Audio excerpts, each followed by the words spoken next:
할렐루야. 새 아침이 밝았습니다.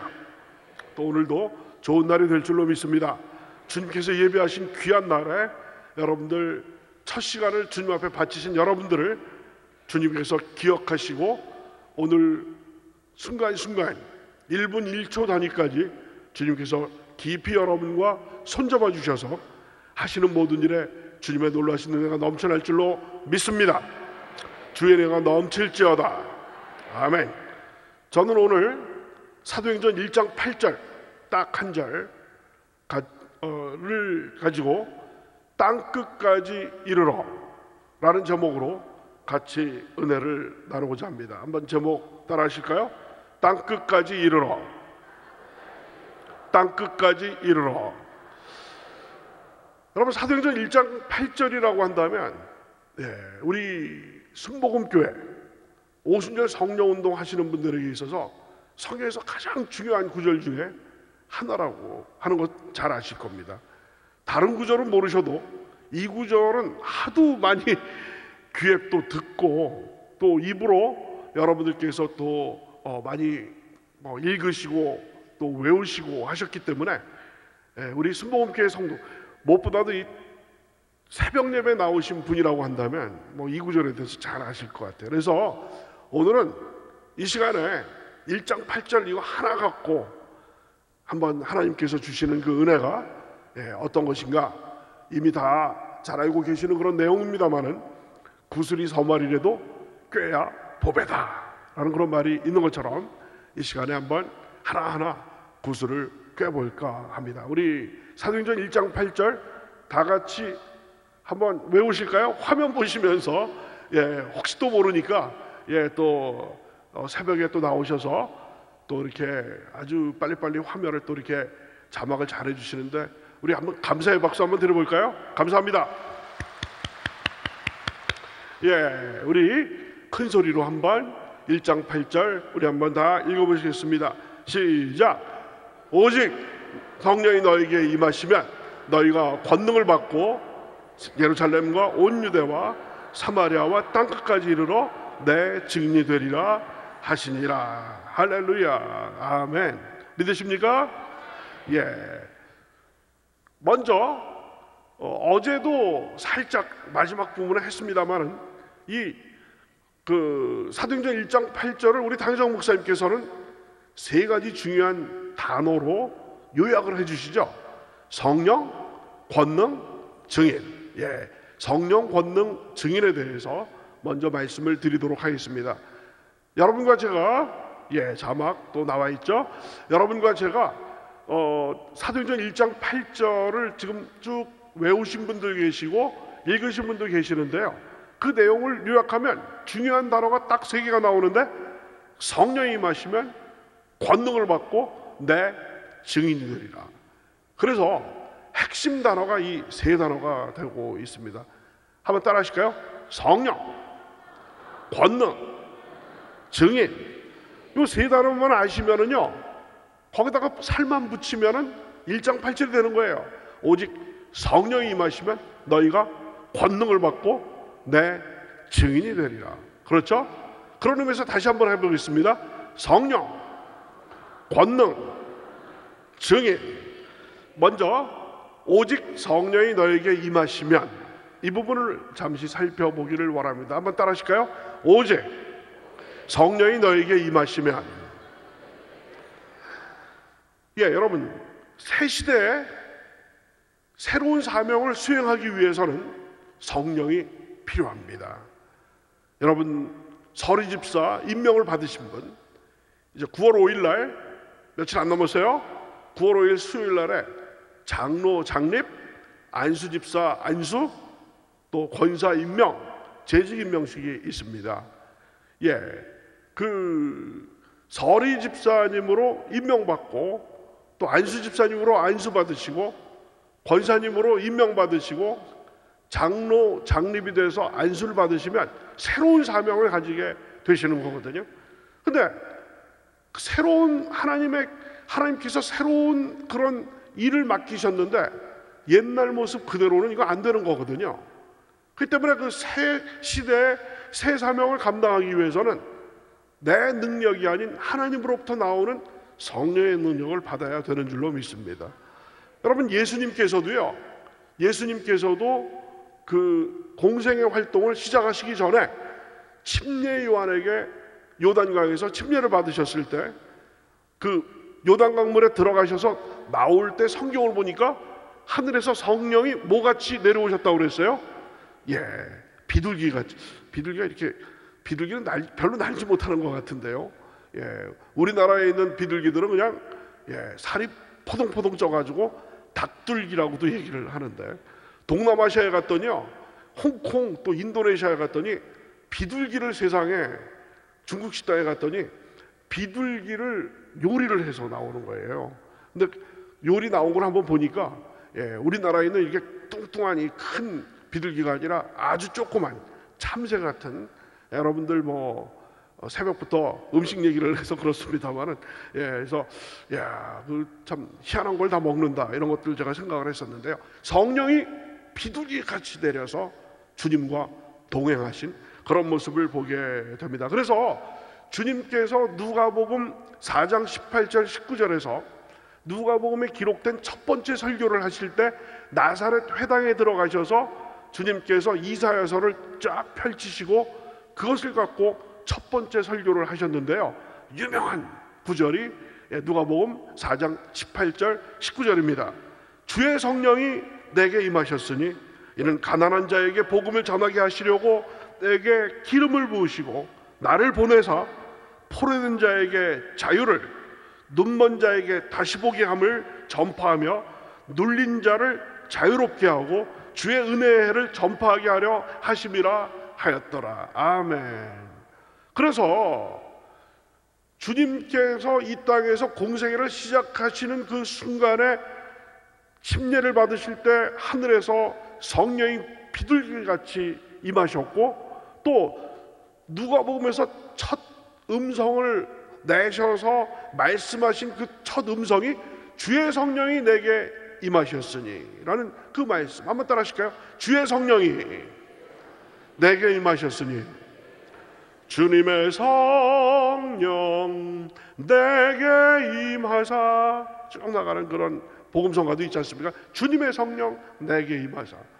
새 시대, 새 사명을 감당하기 위해서는 비록 주님일지라도 성령과 동행하시는 그런 모습을 보여주셨는데, 이거가 모범이 되어서 이제 초대교회가 예수님께서 승천하시고 나면 이제 주님께서 맡겨주신 귀한 사명을 감당해야 되는데, 그러기 위해서는 성령이 너에게 임해야 된다는 것이죠. 그래서 여기서 주님께서 오직 성령이 너에게 임하시면, 주님, 제가 주님 앞에 받은 은혜가 너무 많사오니 이 은혜를 주님 앞에 만 가지 은혜를 받았사오니 그 중에 조금이라도 보답해 드리길 원하옵나니 저에게 능력을 허락하여 주시옵소서, 성령을 허락하여 주시옵소서. 새로운 사명 감당할 수 있도록 제 그릇이 주님 앞에서 커지기 위해서는 성령 필요합니다. 저 인간적인 지식 또 경험 너무 한계에 있습니다. 주여 성령으로 함께하여 주시옵소서. 기도해야 될 줄로 믿습니다. 여러분, 누가복음에서 주님께서는 이 성령을 아버지께서 약속하신 것, 주님께서 말씀하실 때 아버지께서 약속하신 것을 기다리라고 그랬고, 하늘로부터 내려오는 능력, 한번 따라 하실까요? 하늘로부터 내려오는 능력. 이거는 인간의 능력이 아니에요. 인간이 만들어 놓은 능력이 아니라 하늘로부터 내려오는 능력이 뭐냐? 성령이라고 주님은 말씀을 하셨습니다. 누가복음 24장 49절입니다. 볼지어다 내가 내 아버지께서 약속하신 것을 너에게 보내리니 너희는 위로부터 능력으로 입혀질 때까지 이 성에 머물라 하시니라. 아멘. 그래서 성령 우리 순복음교회 그냥 예배 시간에, 또 여러분들 구역 예배, 지구역 예배, 또 대교구, 또 기도원, 또 성회 가실 때마다 들으시는 것이 성령인데, 이 성령은 하나님께서 약속하신 것이고 위로부터, 하늘로부터 내리는 능력인 줄로 믿습니다. 우리 이 땅에서의 능력은 한계가 있어요. 주여 저에게 하늘로부터 능력을 허락하여 주셔서 이 험한 세상에서 신앙생활할 때 주님의 그 능력으로 한 걸음씩 한 걸음씩 험하고 높은 이 길을 싸우며 나아갑니다. 다시금 기도하오니 내 주여 인도하소서. 험하고 높은 이 길을 싸우며 나갈 때 우리 힘으로는 안 돼요. 마귀는 싸움에 완전히 베테랑입니다. 베테랑. 그 때문에 성령의 능력으로 같이 싸울 때 우리가 마귀와 싸워서 백전백승할 줄로 믿습니다. 오직 성령이 너에게 임하시면 권능을 받고라고 얘기를 하고 있습니다. 두 번째로 권능을 받고에 대해서 말씀을 드리도록 하겠습니다. 우리 한번 따라 하실까요? 권능을 받고. 여러분, 권능하면은 굉장히 광범위한 의미를 갖고 있어요. 물론 권능에는요 초자연적인, 우리 인간의 한계를 넘어서는 초자연적인 그런 권능도 있습니다. 예수님께서 제자들을 12제자를 선택하시고 나서 처음으로 전도 사명을 주시고 내보내실 때 권능을 주신 그 사건이 누가복음 9장 1절과 2절에 나와 있습니다. 보시겠습니까? 예수께서 12제자를 불러 모으사 모든 귀신을 제어하며 병을 고치는 능력과 권위를 주시고 하나님 나라를 전파하며 앓는 자를 고치게 하려고 내보내시며. 할렐루야. 여러분, 예수님께서 12제자를 처음으로 내보내실 때는 보통 사람들이 갖고 있지 않은 초자연적인 능력을 주셔서 귀신을 제어하고 꼼짝 못하게 조절하고 병을 고치고 귀한 천국 메시지를 전하는 이런 능력. 그러니까 어제도 제가 말씀을 드렸습니다만, 오직 성령이 너에게 임하시면 권능을 받고, 이 권능을 너무 우리 조그만 그릇에 담기에는 너무 큰 그런 능력을 생각하기 때문에, 목사님, 저는 순복음교회를 20년 이상 다녔는데도 성령 충만받고 방언까지 하는데도 능력, 권능은 아직도 부족합니다, 이렇게 말씀하시는 분들이 많이 있거든요. 물론 아까 말씀드린 대로 이 권능이라는 단어는 상당히 폭이 넓기 때문에, 물론 그 주의 종들 중에서도 소수의 우리 원로 목사님, 또 우리 당회장 목사님 주일 예배 때마다 신유기도 하시고 병자 고치시는 그런 능력을 보통 사람들이 가질 수 있는 것은 아닌 거거든요. 그런데 여기서 말하는, 어제도 제가 말씀을 드렸습니다만, 여기 사도행전 1장 8절에서 말하는 성령, 권능, 증인이라는 그 이야기에는, 거기에서 이 권능은 이런 어떤 놀라운 초자연적인 권능도 이야기를 하고 있지만, 보다도 좁은 의미에서 증인이 되는, 말씀을 전파하는 데 있어서 필요한, 생각지도 않았는데 그 전도하면서 아주 그냥 내가 생각해도 신기한, 신통방통한 그런 말이 막 나올, 그런 적, 여러분 그런 경험 있지 않으세요? 용기를 내서 내가 다 미리 그냥 시나리오를 딱 짜가지고 이렇게 나오면 저렇게 얘기하겠다라는 시나리오를 짜가지고 전도를 했는데, 예상치도 않은 이야기가 탁 나오니까 당황했는데 딱 한마디를 했는데 그게 촌철살인처럼 돼가지고 완전히 그 상대방을 완전히 감동시키게 된다라는 그런 것들은 바로 뭐냐면 성령의 지혜의 말씀의 은사, 성령의 지식의 말씀의 은사인 줄로 믿습니다. 그래서 여기서의 권능은 우선적으로 여러 가지 많은 어떤 그 의미의 권능이라는 그런 것이 사용되지만, 사도행전 1장 8절에서의 이 권능은 쉽게 생각하시면 전도할 수 있는 능력입니다. 한번 따라 하실까요? 전도할 수 있는 능력, 간증할 수 있는 능력. 여러분, 전도라고 하면 너무 또 부담이 된다라고 한다면, 간증은 뭐냐면 주님께서 나에게 주신 그 은혜를 그 있는 그대로 이야기를 하는 거거든요. 그러니까 담대하게 간증할 수 있는 능력, 전도할 수 있는 능력이 바로 사도행전 1장 8절에서 얘기하는 능력이다, 이렇게 말할 수 있다는 것이죠. 여러분, 그 고린도전서 12장 8절부터 10절에 보면 성령의 19가지 은사가 나오죠. 거기에 보면 방언의 은사, 방언 통역의 은사도 있습니다만은, 조금 전에 말씀드렸던 지혜의 말씀의 은사, 지식의 말씀의 은사, 한번 따라 하실까요? 지혜의 말씀의 은사, 지식의 말씀의 은사, 이건 무슨 얘기냐면 말을 할 때 주님께서 지혜를 주시고 주님께서 지식을 주셔서 내가 말을 하면서도 내가 깜짝 놀라는 거예요. 여러분, 제가 이거는요, 제가 어제 그제 이 새벽 강단에서 시시때때로 느끼는 거예요. 제가 준비한 것보다도 생각지도 않았던 말씀이 제 입에서 나오는 거예요, 여러분.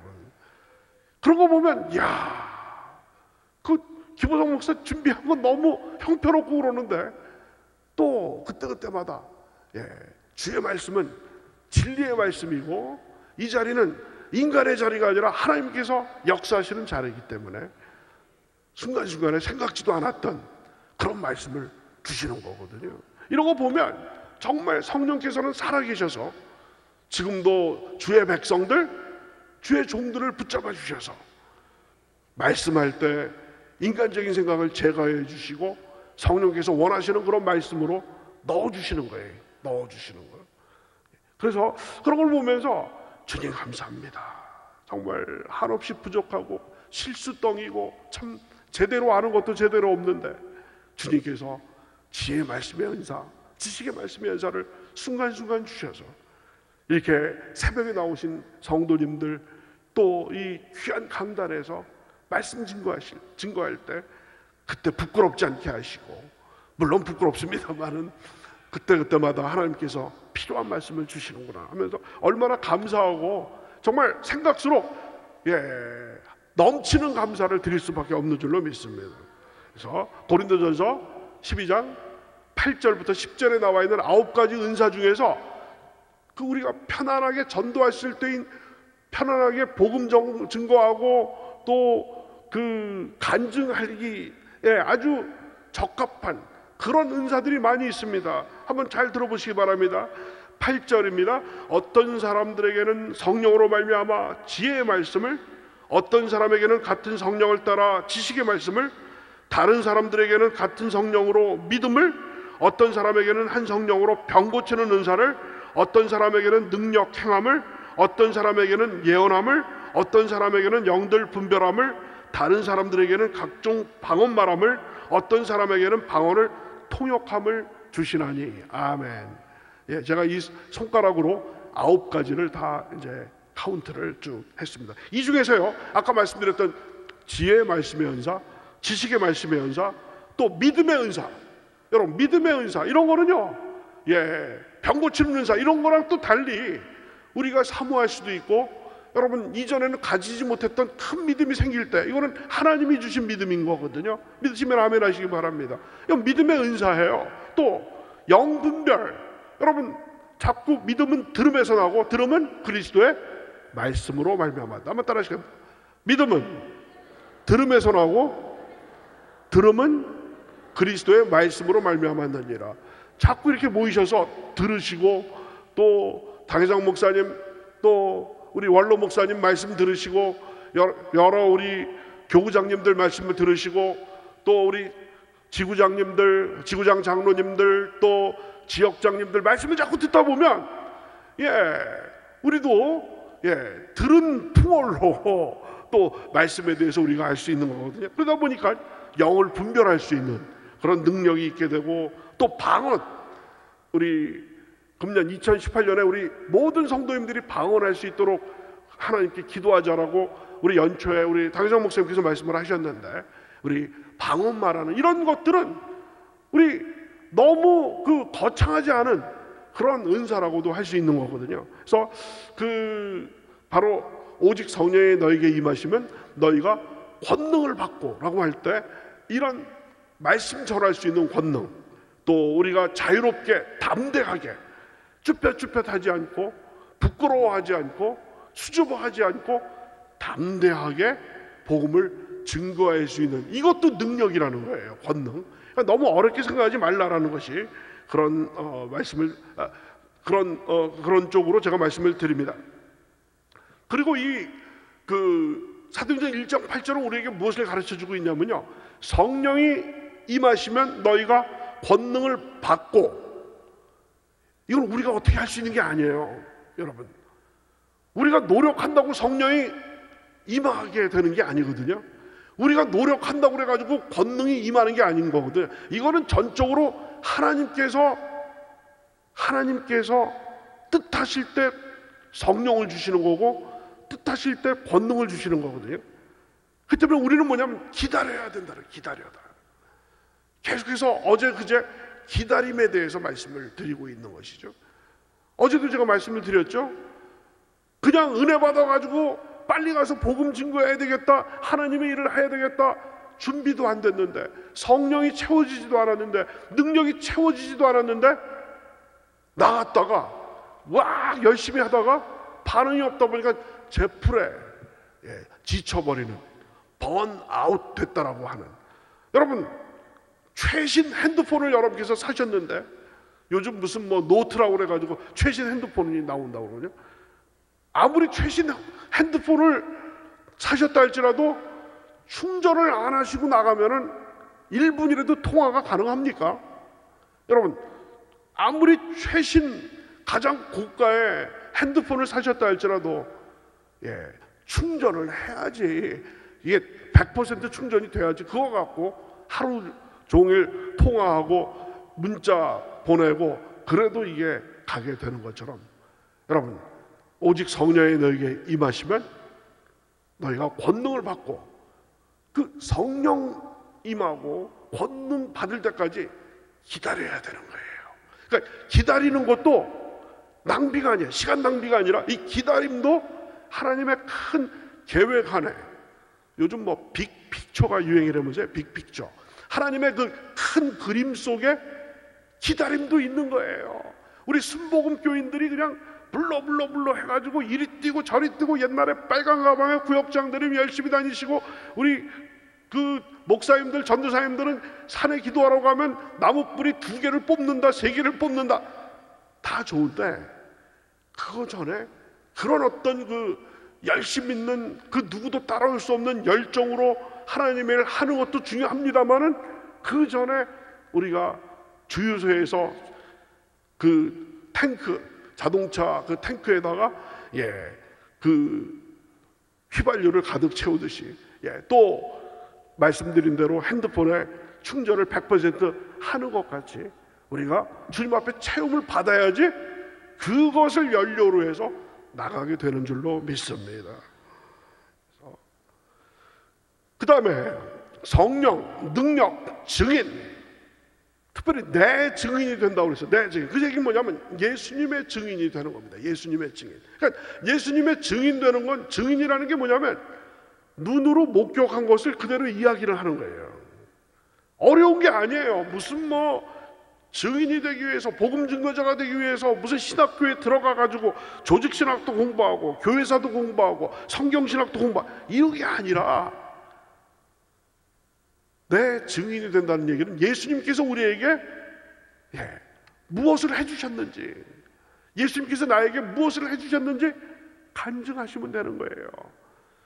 천사같이 말 못하고, 천사같이 말 못하고가 아니라 바울같이 말 못하고, 바울같이 말 못하고 천사같지 못하나 예수께서 구원함을 힘을 다해 전하세. 복잡하게 어렵게 생각하지 말고 아주 간단한 겁니다. 간단한 것. 예수 믿고 주님께서 내게 주신 은혜를 그냥 나누는 게 바로 내 증인이 되는 줄로 믿습니다. 여러분, 요한일서 1장 1절을 보면 아주 재밌는 말씀이 있습니다. 태초부터 있는 생명의 말씀에 관하여는 우리가 들은 바요, 눈으로 본 바요, 자세히 보고 우리의 손으로 만진 바라. 여러분, 사도 요한이 얼마나 감성적인 사람이냐면 지각동사, 영어 공부하실 때 지각동사 배우셨죠? 그 오감, 우리의 인간의 오감을 나타내는 그런 동사를 지각동사라고 하는데, 여기서 보니까 그 태초부터 있는 말씀을 우리가 들었고, 그 다음에 청각을 통해서 들었고, 우리가 눈으로 시각을 통해서 분명히 보았고, 손으로 직접 예수님을 만졌다. 그러니까 이것은 진짜다라는 그런 이야기를, 그러니까 사도 요한이 예수님께서 사랑하시는 제자가 되어서 예수님 가슴품에 안기기도 했기 때문에 주님을 직접 손으로 만졌고 주님의 음성을 직접 들었고 눈으로 본 것을 기록한 것이 요한 일서이고 또 요한 복음이라는 거예요. 그러니까 우리가 배우지도 않은 것을 얘기하라는 얘기가 아니라 우리가 직접 보고 듣고 느낀 것을 전하는 것이 곧 내 증인이다, 이런 말씀을 주고 계십니다. 이러다 보니까 벌써 사도행전 1장 8절을 다 끝내지도 못하고 시간이 됐습니다. 내일 나머지는 더 하도록 하겠습니다. 기도드리겠습니다.